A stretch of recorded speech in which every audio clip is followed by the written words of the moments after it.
So I made the decision to add Final Fantasy VII Remake and the yet unreleased Final Fantasy XVI to our little journey. So that means we're about a third of the way through, so I thought it'd be a good opportunity for us to go a little bit off-piste. Over the years, the name Final Fantasy has been placed on games outside of the main sequence.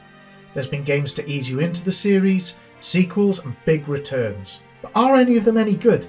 So just to be clear, I'm not going to be covering every single spin-off that Final Fantasy ever made. Just the ones that I've played personally. So if it's not on the list, terribly sorry about that. I just didn't get around to playing it, and sadly that includes Final Fantasy Tactics. We're going to start with one of the most interesting ones of the group, Final Fantasy Adventure on the Game Boy.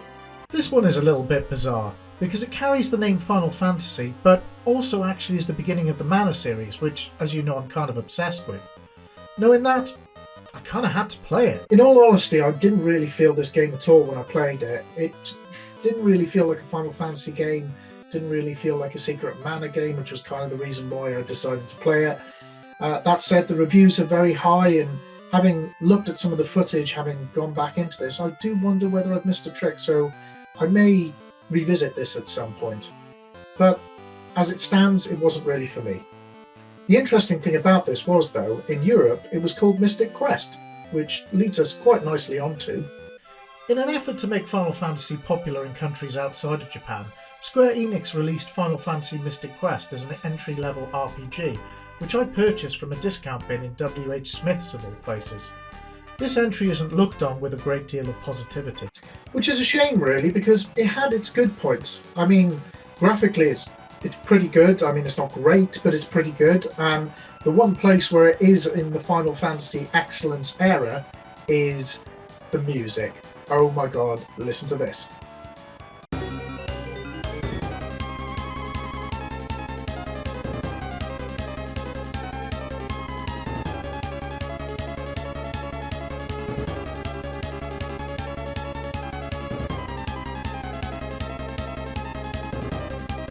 Yeah, it's linear and lacking in storyline and way too easy, but as a younger man I remember enjoying it, so it gets a nostalgia pass.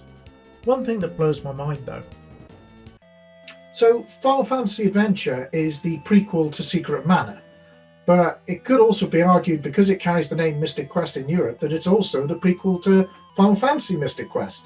But then it's also part of the Final Fantasy series. I mean, is it just the centre of the universe for RPGs? I don't know. And speaking of bizarre sequels, I suppose when you have a game as popular as Final Fantasy X, you're always going to have people clambering for more. And in the days where DLC wasn't really a thing, we got Final Fantasy X-2? Bizarre numbering for a bizarre game, and one I actually really enjoyed. On the one hand, you've got a strange scenario where you can pick up abilities by simply just changing the dress you're wearing, and on the other hand, you have a world that's trying to cope with the fact that its religion's been proven a fraud, which is pretty deep. Really interesting game.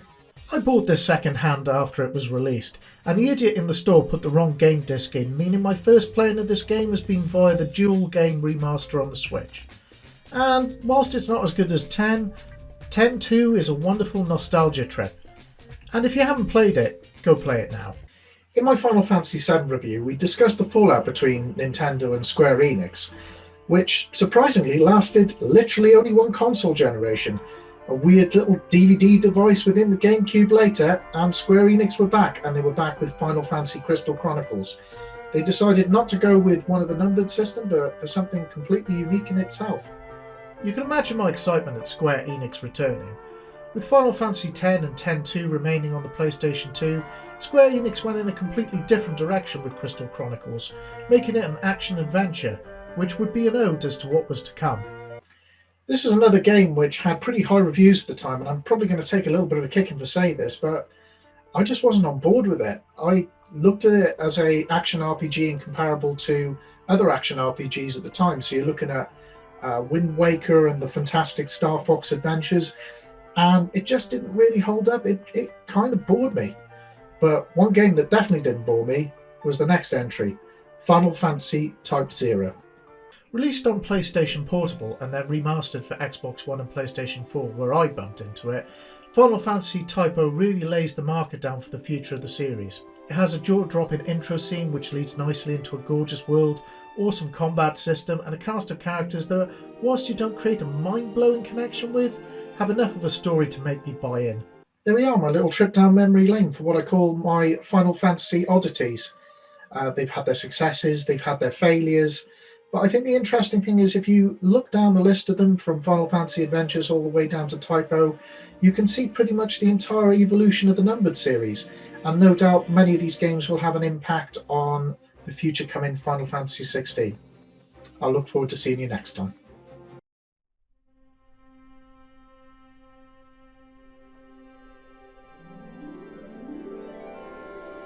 Since the dawn of eternity, 4 lights of hope have shone upon the world.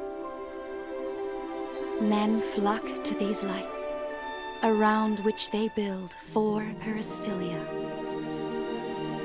Each peristyllium becomes their faith and society.